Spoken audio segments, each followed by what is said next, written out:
F.E.A.R.S advantage means fuel equitable actions, relationships, and systems. We're all about taking the things that people have discarded or have said, with, for example, our fears. People have a lot of different ways of managing their fears. A lot of times they feel like we're kind of pushing them down or we're avoiding them. We're saying instead of avoiding them, what if we embrace them and actually use them to fuel us forward, specifically use it to fuel equitable actions, relationships, and systems? Because the alternative of running away from our fears, I really want y'all to tell me what's a problem you can solve by running away from it? What's a change you can manage by running away from it? We haven't found that. We've been asking people in every single one of our presentations. So from our perspective, turns out if you embrace change instead of clinging to the past, you get a say in what the future looks like.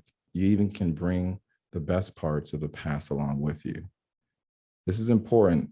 And when we're talking about change management, and I love some of the language coming out of ProSci, so I will reference it.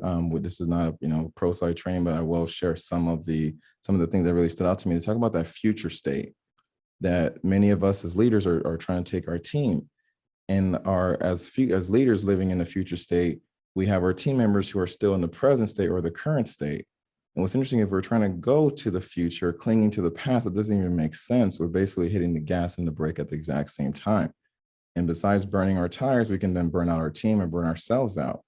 So as we're going towards the future, it's important, how do we help people let go of the parts of the past, especially when holding on to the past also meant holding on to trauma, holding on to inequity, holding on to things like racism that our whole country is trying to navigate right now. And these things are showing up in the workplace, which is why I mentioned them.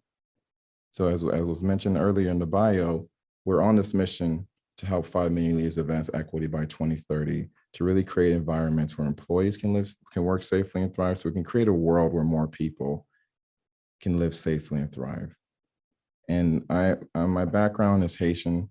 I'm Haitian. And so even when I'm seeing what's happening in Haiti and thinking that we're not going to be able to solve all the world's problems, even when we as human beings are not hurting each other, there's still worldwide events and situations that happen. But as we create more systems and structures to support each other, we can navigate the change together.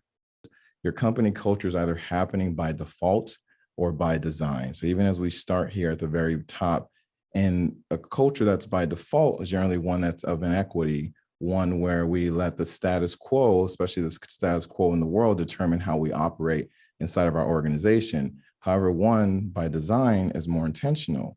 And in a time where things have got so intense, we have to be more intentional, especially with how we go about making change.